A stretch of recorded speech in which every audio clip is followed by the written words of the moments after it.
Hello, Venkatesh Garu. First of all, happy Republic Day. Same to you. So, and congratulations for the success of Gopala Gopala. Thank you. పండకి ముందు ఎప్పుడో release అయింది కానీ ఇప్పటి వరకు అసలు ఆ స్వింగ్, ఆ మూడ్ అండ్ ఆ ఆలోచనల నుంచి బయటపడలేకపోతున్నాం మేము. చూసిన వాళ్ళే మళ్ళీ మళ్ళీ చూడడం అండ్ చూసిన ప్రతిసారి ఏదో ఒక కొత్త విధంగా ఆలోచించడం, దాన్ని మన అంటే వాళ్ళు అడాప్ట్ చేసుకోవడం లాంటివి కూడా జరుగుతున్నాయి. చూస్తున్నాం మనం బయట యాక్చువల్లీ. సో అంత ఇన్ఫ్లుయెన్స్ చేసిందని చెప్పొచ్చు యాక్చువల్లీ గోపాల గోపాల. ప్రేక్షకులు చాలా థ్యాంక్స్ చెప్పుకోవాలండి, ఎందుకంటే ఇలాంటి సినిమా తీసినప్పుడు తప్పకుండా రెడీగా ఉంటారని మాత్రం మాకు నమ్మకం ఉండిందండి. ఎందుకంటే ఇప్పుడున్న యూత్కి క్లారిటీ కావాలండి లైఫ్లో. ఊరిని వేగ్గా ఉంటే వాళ్ళకి సరిపోదు. సో ఈ సినిమా ద్వారా మేము వాళ్ళు ఏదో ఇమీడియట్గా మారతారని కాదు, బట్ తప్పకుండా ఒక చిన్న ఆలోచన వస్తుంది, ఒక వాళ్ళ థాట్స్లో కొంచెం న్యూ థాట్స్ రావచ్చు. పిల్లల నుంచి యూత్ అని కానీ ఇలాగా మన డైలీ రొటీన్లో ఫాలో అయ్యే కొన్ని ఒక విధంగా మూఢనమ్మకాల గురించి అసలు సినిమా స్టార్టింగ్లోనే ఒక సాంగ్ రావడం అండ్ అందులో ప్రతి మనం ఫాలో అయ్యే చిన్న చిన్న జనరల్లీ చాలామంది ఫాలో అవుతుంటారు. అలా పిల్లు ఎదురైతే ఆగి కూర్చోవడం, ఇంటర్వ్యూకి లేట్ అవుతున్నా సరే వెయిట్ చేసి వెళ్ళడం లాంటివి చాలామంది ఫాలో అవుతుంటారు. వాట్ యూ సే అబౌట్ మూఢనమ్మకాల గురించి మీరేమంటారు? It's just my observation in life or maybe what I've red or నా ఎక్స్పీరియన్స్ గురించి కొంచెం చెప్తానండి. అంటే ఎవరిని హర్ట్ చేయడానికని కాదు. ఫర్ ఇన్స్టెన్స్ ఇప్పుడు సూపర్ స్టిషన్స్ అంటున్నారు. I'll give few examples. ఒక hospital, there are lot of doctors రెడీగా ఉన్నారు కత్తులతో, పేషెంట్ టేబుల్ మీద ఉంది కానీ ఆపరేట్ చేయట్లేదు. అందరూ క్లాక్ చూస్తున్నారు, ఏదో టైం వచ్చింది అప్పుడు ఆపరేషన్ చేశారు. సడన్గా బేబీ ఈజ్ అవుట్, సిజేరియన్.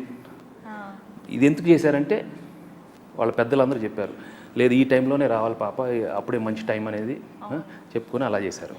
ఇంకో సీన్ చూసుకోండి, there are lot of young girls, young boys, వాళ్ళకి ఇంకా పెళ్లి కావట్లేదండి, హారోస్కోప్ మ్యాచ్ అవ్వట్లేదు.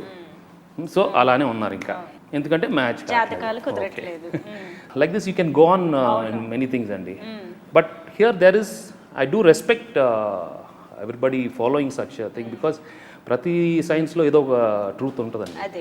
సో ఇవన్నీ ఎందుకు చెప్తున్నారు? బికాస్ ద ప్లానెట్స్, స్టార్స్, దానిన్నింటిలో ఏదో ఒక పవర్ ఉంటుందండి. సైన్స్ ప్రకారంగా ఏదో వస్తుంది, దానికని ఈ టైంలో ఇది చేయొద్దు అది చేయొద్దు అంటారు. Fine, we do respect it. But the same scenario ఇంకో పక్కకు చూడండి, half the population in some other part of the world they don't know about all this. దాని గురించి అసలు ఏమి తెలియదండి.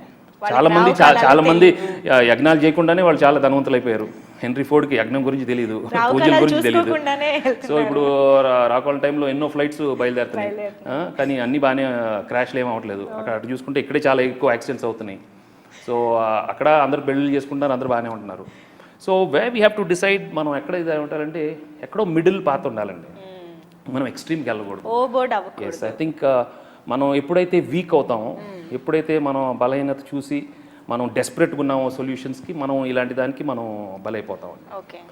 బట్ మన కస్టమ్స్, మన ట్రెడిషన్స్ బట్టి కొన్నిసార్లు ఫాలో అవచ్చు, తప్పేం లేదు. But we have to decide, are we going to be the slaves of the planets and stars?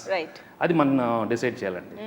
ఏది తప్పు రైటే కాదండి. మనం ఎక్స్ట్రీమ్కి వెళ్ళకుండా ఉంటే కరెక్ట్. ఎందుకంటే I don't hurt anybody's feelings, I respect everybody doing. So నమ్మాలో నమ్మొద్దో మీరు చెప్పట్లేదు, కానీ ఎంతవరకు నమ్మాలనేది మనమే డిసైడ్ అవ్వాలంటున్నారు. ఎందుకంటే I'm very clear, I don't want be a slave to the planets and stars. Cinema వాళ్ళకి ఇలాంటి నమ్మకాలు ఇంకా ఎక్కువ ఉంటాయి అంటూ ఉంటారు. సో సినిమా స్టార్ట్ చేసే ముహూర్తాలు కానీ వీటి దగ్గర నుంచి కూడా అన్నీ చూసుకుంటూ ఉంటారని. సో ఒక సినీ పర్సన్గా మీరు ఎలా ఫాలో అవుతూ ఉంటారు? అండ్ మీ లైఫ్లో జనరల్లీ వీటిని ఏమన్నా నమ్ముతారా? ఎప్పుడైనా ఫాలో అయ్యారా? పోనీ ఇప్పుడు ఒకప్పుడు నమ్మేవాడిని అండి. But I think as we grow మనం కూడా మన మైండ్ కానీ మన ఇంటెలెక్చువల్ లెవెల్ కానీ మెల్లగా పెరుగుతుంది. మనకు కూడా తెలిసిపోతుంది ఇది ఈ ఎఫెక్ట్ ఒకటి marginal, it is very relative, టోటల్గా కాదు. సో అప్పుడప్పుడు మనం have to go away from it and what ever is comfortable for you, you should do it అండి. సినిమా చూస్తున్నంత సేపు ఒక క్లాస్ చెప్పినట్టు కానీ ఏదైనా ఒక లెసన్ చెప్తున్నట్టు కానీ అనిపించదు. But at the same time సినిమాలో చాలా రకాల పాయింట్స్ని డిస్కస్ చేస్తూ వచ్చారు. అండ్ సినిమా లోపలికి వెళ్ళి చూసిన తర్వాత కొంతమంది గురువులు ఎలా మిస్యూజ్ చేసుకుంటున్నారు, జనాల్లోని ఆ గాడ్ ఫియర్ ఫ్యాక్టర్ని ఎలా మిస్యూజ్ చేస్తున్నారు అంటే కొంతమంది ఇలా ఉన్నారు అండ్ కొంతమంది మాత్రం జెన్యూన్ ఆధ్యాత్మిక గురువులు ఉన్నారు అన్నది కూడా అర్థమవుతుంది. But how to differentiate between them, మనం ఎలా గుర్తించగలుగుతామంటారు వాళ్ళని?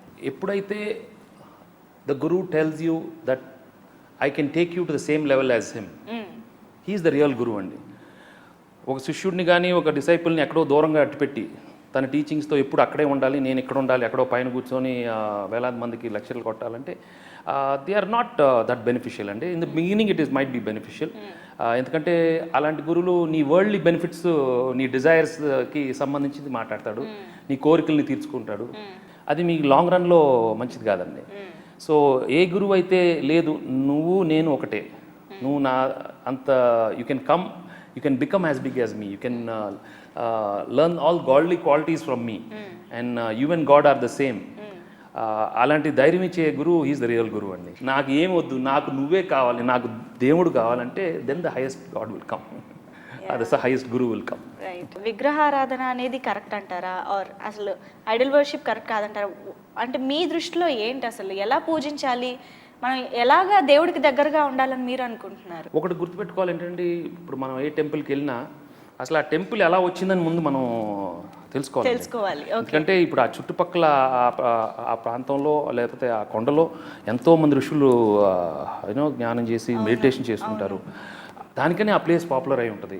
అలాంటి ప్లేస్లో మన లాంటి వాళ్ళు వెళ్ళి ఏదో గుడి కట్టాలంటారు. సో ఎంతోమంది వచ్చి ఇది చేస్తారు. తర్వాత డైటీ ఐడల్ పెడతారు. So before the idol itself the place, the vibrations of many great people is there. ఒక హోలీ ప్లేస్కి వెళ్ళినప్పుడు మన వైబ్రేషన్స్ ఎంతో లక్షల మంది vibrations and energy is there. See that is god. Yes, దాంట్లో ఒక ఐడల్ పెట్టారు, బట్ అది మెయిన్ కాదండి. చుట్టుపక్కల ఉన్న మొత్తం ఎవ్రీ సింగిల్ డస్ట్ కానీ లీఫ్ కానీ ప్రతి దాంట్లోనూ ఒక వైబ్రేషన్ ఉంది. మన వైబ్రేషన్ మనందరం వెళ్ళి అందరూ దేవుణ్ణి కోరుకుంటూ పాజిటివ్ దీంట్లో ఉన్నప్పుడు దానికే ఆ ప్లేస్ ఇది అవుతుందండి. కేవలం ఒట్టి ఆ డేటీ కాదు. కొన్నిసార్లు డేటీ చూడపోయినా పర్లేదు, పక్కన కూర్చొని నువ్వు మెడిటేషన్ చేసుకున్నా కూడా నేను దేవుడు లోపలికి వస్తాడండి. So I think it is very important to know what exactly you're going for. So మీ లైఫ్లో మీ ఎక్స్పీరియన్సెస్ని బట్టి, మీరు తెలుసుకున్న దాన్ని బట్టి, you also have transform from that stage to this stage అంటారా? ఎస్, అఫ్ కోర్స్ అండి. నేను చిన్నప్పుడు చాలా పూజలు చేసేవాడిని, నేను కాళీ భక్తుడిని. నేను but slowly I also felt that they something more, I was more curious. దానికన్నా ఏదో ఉండుంటుందని నమ్మకం ఉండింది. God fear and God loving అనేది కూడా మన సినిమాలో డిస్కస్ చేయడం జరిగింది. అంటే కొంతమంది భయంతో పూజిస్తారు, కొంతమంది భక్తితో పూజిస్తారు, దానికి దీనికి చాలా డిఫరెన్స్ ఉంది అని. అంటే ఒకసారి మనం అనుకుంటుంటాం భక్తి భయం రెండు కూడా ఒక చోట ఉంటాయి అని కూడా అంటారు. సో ఇది ఎలా మీరు చెప్తారు? మనం చాలా మటుకు గాడ్ ఫియర్లో ఉంటున్నామా, గాడ్ లవింగ్లో ఉంటున్నామా, అది ఎలా డిఫరెన్షియేట్ చేస్తారు? అంటే కరెక్ట్ నాలెడ్జ్, కరెక్ట్ తెలియపోతే మనం తప్పకుండా గాడ్ ఫియరింగ్గానే ఉంటామండి. ఎందుకంటే మనకి అది తెలియనప్పుడు, ఆ నాలెడ్జ్ తెలియనప్పుడు గ్యారంటీగా దేవుడు అంటే భయం ఉంటుందండి. ఎందుకంటే దట్ సూపర్ పవర్, అది ఏంటది మనకు తెలీదు. తెలియనప్పుడు ఎందుకంటే మనం ఎన్నో ప్లాన్ చేస్తున్నాం లైఫ్లో, కానీ ఏమి జరగట్లేదు, ఏదో అద్భుతాలు జరుగుతున్నాయి. సో దట్ ఆ పవర్ గురించి మనం ఎక్కువ ఆలోచన మనకు తెలుసు. So we're scared about that power in the beginning. సినిమాలో చూస్తే గాడ్ మనకు కనిపిస్తూ ఉంటాడు, అంటే పవన్ కళ్యాణ్ గారి రూపంలో అలాగా గాడ్ కనిపిస్తూ ఉంటాడు. ఇంకోవైపు గాడ్ లేరు, మీలో మీరే వెతుక్కోవాలి ఉన్నాడు అనేది చెప్తూ ఉంటారు. గాడ్ ఉన్నారని చూపిస్తూనే ఇంకో పక్క లేరు అన్నట్టుగా చెప్తున్నారు కదా. సో అది ఎలా చెప్తారు మీరు, అంటే కన్ఫ్యూజన్ లేకుండా? ప్రతిదానికి అంటే నేను బిగినింగ్ ఇందాక చెప్పినట్టు ఒక ఫామ్ కావాలండి, తర్వాత ఫార్మ్లెస్ అవుతుంది. చాలా మంది గురూస్ కానీ మనం ఇమీడియట్గా మనం బయట నుంచి జడ్జ్ చేయకూడదండి. The outer is not real. Outer ఎన్నో రకాలు ఉండొచ్చు, ఎన్నో తప్పులు ఉండొచ్చు, మానవుడిగా ఎన్నో ఉండొచ్చు, కానీ we have to see the inside of any true guru also. చూడటానికి ఇలా ఉంటాడు, మేబీ ఏదో చేస్తున్నాడేమో, లేకపోతే మనకి ఎన్నో ఉంటాయి. చాలా మంది ఆయన మంచి గురు కాదు, ఆయనకి ఏదో ఎన్నో కార్లు ఉన్నాయి, ఏదో చాలా డబ్బులు ఉన్నాయి, లేదా మనకెందుకండి, ఆయనకి ఏముందో ఏం లేదో అని. తను ఏమి నేర్పిస్తున్నాడు, తనలో నుంచి ఏమి మంచి వైబ్రేషన్స్ వస్తున్నాయి, వాట్ ఈస్ ఈ teaching, that is very important. Don't look at the out side. If you look at the out side you will never gain God. Actually ఇక్కడే కన్ఫ్యూజ్ అవుతున్నారు జనాలు, తప్పకుండా. ఎందుకంటే బయట కనిపించేవి ఎక్కువ చూస్తున్నారు కాబట్టి, ఆయన మ్యాజిక్ లా, ఆయన వెనకాల ఆస్తులు ఎలా ఉన్నాయి ఇవే చూస్తున్నారు. అది టెంప్ట్ అవుతారు, ఎందుకంటే మ్యాజిక్ చేసే వాళ్ళ దగ్గర ఎక్కువ ఉంటున్నారు, ఎందుకంటే అక్కడ టెంప్ట్ అవుతారు. ఎదుటి వాళ్ళల్లో మనం దేవుడిని ఎలా చూడగలుగుతాం అంటారు? చూడటం అని కదండి, వాళ్ళు దేవుళ్ళే. మనం ఆ ధైర్యం రావాలండి. మన అమ్మ నాన్న, మన అక్క చెల్లి అందరిలోనూ దేవుడు ఉన్నాడండి. ఇంత సింపుల్లా అంటే అదే, దానికనే ఇలాంటి దీనికి ఎవరు ఉండరండి. వాళ్ళు అన్ని రకాలుగా ఇబ్బంది పడి తర్వాతే ఎప్పుడో చేరతారు. But to be frank, in every child, in the నేచర్లో ప్రతి దాంట్లోనూ దేవుడు ఉంటాడు. అయితే ఇందాక మీరు అన్నారు ఒక ఇన్సిడెంట్ కానీ మనకి ఎదురయ్యే ఒక సందర్భం కానీ అలా అనిపించాలి, మనలో మార్పు తీసుకురావాలి అని. మీ రియల్ లైఫ్లో ఏంటి అలాంటి మార్పు జరిగిందంటారు? మీకు ఆ ట్రాన్స్ఫర్మేషన్ కానీ ఆ ఎన్లైట్మెంట్ కానీ వాట్ ఎవర్ వి సే. అంటే I gone through many things అండి. బట్ కొంచెం గ్లేరింగ్గా ఇప్పుడు తెలిసిందంటే నాకు ప్రేమించుకున్నారు ఆ టైంలో. ఐ థింక్ ఇది చాలాసార్లు చెప్పాను, చాలా బోర్ కొడతాయేమో అందరూ. అవునా? యాక్చువల్లీ నాకు తెలియదు.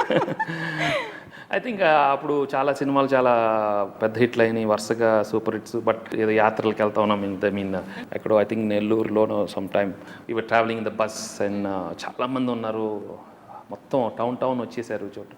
అందరూ చాలా హ్యాపీగా ఫీల్ అయ్యారు, కానీ నేను ఎక్కడో రియాక్ట్ అవ్వలేదండి. సో రియాక్ట్ అవునప్పుడు ఎక్కడో ఒక తెలియని సైలెన్స్ నాలో వచ్చింది. And I felt why is this silence and why I so peaceful. అక్కడ అంత నాయిస్, అంత హంగామా జరుగుతున్నా కానీ నాలో ఏదో ఒక వేరే ఫీలింగ్ వచ్చిందండి. సో ఒక యాక్టర్ లాగా కానీ ఒక హీరో లాగా నేను బిహేవ్ చేయలేదు, అసలు టోటల్గా లేను అక్కడ. సో అప్పటి నుంచి నాకు కొంచెం I started that I'm not identifying myself as an actor that time. That means there must be something else beyond this. అసలు అందరికీ కూడా బాగా నచ్చినది, థ్రిల్గా ఫీల్ అయింది మాత్రం దేవుడి చేతుల మీద కాళ్ళు పెట్టడం అనేది. వాట్ వాజ్ యువర్ రియాక్షన్ చేస్తున్నప్పుడు? యాక్చువల్లీ చేస్తున్నప్పుడు ఎలా అనిపించింది? సీన్ వినగానే we knew it's going to be a wonderful scene అండి. ఎందుకంటే ఆ సినిమాలో ట్రావెల్ అయినప్పుడు పవన్ వెంకటేష్ మర్చిపోతారండి. ఒక దేవుడు ఒక కామన్ మ్యాన్ జరుగుతున్న ఇది సన్నివేశాలు చూసి అక్కడ ఎక్కడో ఇన్వాల్వ్మెంట్. అండ్ అలాంటి టైంలో ఈ కామన్ మ్యాన్ దేవుడిని చెయ్యి, నేను నాకు హెల్ప్ చేయి, నేను అలా దూకుతానంటే ఒక తెలియని ఫీలింగ్ వస్తుంది. ఇప్పుడు దేవుడు ఏం చేస్తాడు, దేవుడు మెగ్నానిమస్గా అసలు ఆ ఎక్స్ప్రెషన్స్ కోసం ఆ సెకండ్స్ ఆఫ్ టైంలోనే వెయిట్ చేస్తున్నారు, ఏంటి దేవుడు ఇప్పుడు ఏం రియాక్షన్ ఇస్తాడు అనేది కూడా. But since the godly qualities in him, feeling the merging of the God and the man, so అంత ఫీలింగ్ వస్తుందండి. So it was a wonderful scene. Bhagavadgita చదవమని కానీ, బైబుల్ చదవమని, ఖురాన్ చదవమని మీకు అన్ని గోపాలరావుకి దేవుడు ఇస్తూ ఉంటాడు, ఇందులో నీకు అన్ని ప్రశ్నలకి జవాబులు దొరుకుతాయి అని చెప్పి. నేను ఇందాక ఇంటర్వ్యూ స్టార్టింగ్లో అన్నట్టే ప్రతి ఒక్కరికి ఆ ఆలోచన అయితే వచ్చింది, చదవాలి, మనం ఎందుకు భగవద్గీతను చదవట్లేదు అన్న ఫీలింగ్ అయితే ఖచ్చితంగా వచ్చింది చాలామందికి. సో మీరేమంటారు, అంటే వాటిల్లో మనకు దొరికే అంశాలు ఏంటి, మనకి ఎలాంటి సమాధానాలు దొరుకుతాయి అంటారు? అంటే ఈ నాలెడ్జ్ తెలుసుకోవటం మన దురదృష్టం అండి. అంటే లైఫ్లో the biggest achievement in life is to know this knowledge. ఎన్నో బుక్స్ చూస్తామండి బుక్ స్టోర్లో, లేదా ఎన్నో మనం చదువుకున్న కాలేజ్లో ఎకానమిక్ కానీ జాగ్రఫీ కానీ ఎవరో ఆథర్స్ రాశారు, అది మనం కూర్చొని చదువుకున్నాం, పాస్ అయిపోయాం. కానీ ఈ గ్రేట్ నాలెడ్జ్ ఎందుకు మనం వెళ్ళట్లేదు దీనికోసం? ఫ్రీ అండి ఇది, they not even asking for anything. This knowledge is available free. And if you don't know is finished అండి. ద్రౌపది వస్త్రాభరణం టైంలో ప్రతి ఒక్కళ్ళు అంటే పనిష్మెంట్కి అర్హులే, ఒక్క అశ్వత్థాముడు తప్ప అన్నది. ఆ డైలాగ్ అండ్ ఆ సిద్ధాంతం అండ్ ఆ సీన్ సంబంధించి వాట్ యూ సే? ఇప్పుడు whatever you do, if you include yourself then it is karma అండి. If you include God it's karma yoga. So it is work plus I అంటే కర్మే, వర్క్ ప్లస్ గాడ్ అంటే కర్మయోగా అండి. So in ప్రతిదీ whatever you do it is God. So you have to give credit to the God, you have to give credit to the super power, not to the individual. అంటే మనం కొన్ని తప్పులు చేసేసి జీవితంలో అవి కూడా మనం గాడ్ మీద అనేసుకోవచ్చు అంటారా? ఇట్ ఈస్ కర్మ సిద్ధాంతం అనేసి. అంటే వర్క్ ప్లస్ గాడ్ అనుకుంటాము, బట్ మనం చేసిన పనులన్నిటికీ గాడ్ని ఇదిగా చూపించుకోవచ్చు అంటారా? నువ్వు గాడ్ని డిఫరెన్షియేట్ చేయకూడదు కదండి. I meant god and you both are same కదండి. నువ్వు డిఫరెన్షియేట్ చేస్తేనే నువ్వు ఇండివిజువల్గా అనుకుంటే, నేను వర్క్ ప్లస్ వెంకీ అనుకుంటే కర్మ అవుద్దండి. Work plus God and Venky are same. నువ్వు ఇండివిజువల్గా తీసుకోకూడదు. ఓకే. సో సినిమాలో గోపాలరావు క్యారెక్టర్ అంటే బయట కూడా మేబీ చాలా కొంతమంది అలా కూడా ఉండుండొచ్చు, డెఫినెట్లీ నాస్తికులు అని అంటారు కదా. ఆ డైలాగ్స్ని యాక్చువల్లీ చెప్పడం అనేది, ఆ యాక్షన్ చేయడం అనేది అందరూ అంత ధైర్యంగా చేయరు. బికాజ్ మీరు ఇందాక చెప్పినట్టు you are beyond god fear, now you are like god loving person కదా. సో కాబట్టి మీరు ఇవి చేయగలిగారు, అంత కన్విన్సింగ్గా ఉంది అని అనిపిస్తుంది మాకు. What you say about this? Personally I'm not non believer, but in the character I'm non believer. అవును. టు బి ఆనెస్ట్, మనకి ఏథియస్ ఎప్పుడు ఉండాలండి.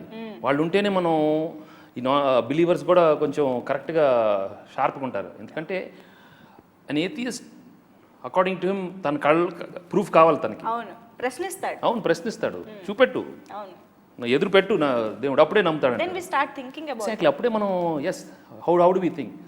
ప్రతిదానికి ఒక లిమిటేషన్ ఉంటుందండి.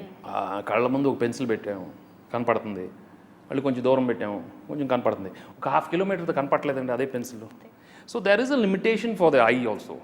అలాగే నోస్, ఇయర్కి అన్నిటికీ ఒక లిమిటేషన్ ఉంది. మానవుడికి కొన్ని లిమిటేషన్స్ ఉంటాయి. He should also understand maybe god is something beyond our 5 senses. So Gopalarao లాంటి వ్యక్తి మీకు రియల్ లైఫ్ లో ఎదురైతే మీరు ఏం చెప్తారు అసలు వాళ్ళకి? ఇంతకు చెప్పినట్టు ఎక్కువ చెప్పకూడదు. To be honest, we should mind our own business అండి. ఎప్పుడైనా ఎదురయ్యారా?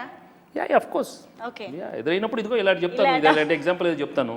సో వాళ్ళు ఏదో చెప్తా ఉంటారు, but we should respect their views అండి. అండ్ సినిమాలో ఈ డిస్కషన్స్ అన్ని పాసిబుల్ చేసిన ఒక క్యారెక్టర్ మిథున్ చక్రవర్తి గారి క్యారెక్టర్. ఎస్. సో ఆయనకి డైలాగ్స్ లేకపోయినా ఆయన యాక్షన్స్ కానీ ఆయన తీసుకునే ప్రతి మూమెంట్ కానీ అన్నీ మనకి అర్థమవుతూ సినిమాలో కంటెంట్ని ముందుకు నడిపిస్తూ ఉంటాయి. సో ఆ విధంగా అంటే ఆయన సినిమా త్రూఅవుట్గా కూడా అసలు ఎవరిని టచ్ చేయకూడదు అన్నట్టుగా ఆయన యాక్షన్ కూడా మనం అబ్జర్వ్ చేయగలుగుతాం. అండ్ లాస్ట్లో మిమ్మల్ని మాత్రమే బ్లెస్ చేస్తూ నిర్భయీ భవ అంటారు. సో అది కూడా మేము అబ్జర్వ్ చేయగలుగుతాం అనమాట. So what exactly that whole concept? No, he is a wonderful character అండి. బికాజ్ మన లైఫ్లో we've seen many gurus like that. వాళ్ళకి దట్ డజంట్ మీన్ తను మంచి గురు కాదు అని కాదండి. He knows the knowledge, he knows. But his avatar or his prarabdh in this janma is to exploit the weak people who don't know the right knowledge. దానికనే తను పుట్టాడు. ఓకే, దానికని he at the same time he knows people like me who have come to a stage where he knows the real truth.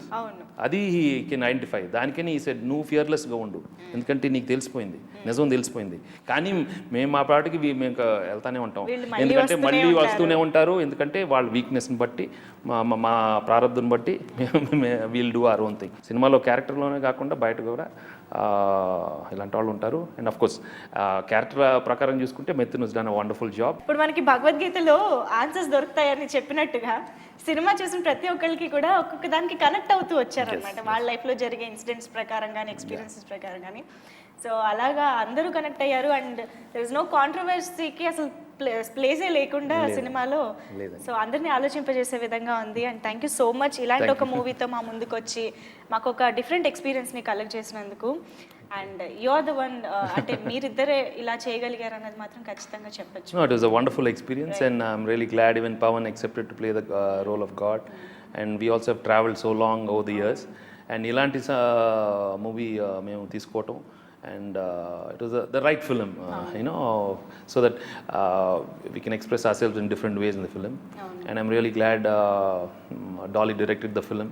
He's done a wonderful job and he's having a wonderful future. And మీరిద్దరూ కలిసి ఇది మళ్ళీ cinema చేస్తున్నారన్న news కూడా మాకు వచ్చింది. Yeah, తప్పకుండా మేము తప్పకుండా we've expressed a couple of friends to write some good stories. And తప్పకుండా మేము ఈసారి ఫుల్ ఎంటర్టైన్మెంట్ ఫిల్మ్ తప్పకుండా చేస్తాం. సో మీకు ఆలోచన అయితే ఉంది కదా, మేము చాలా హ్యాపీ ఆ విషయంలో. Thank you so much.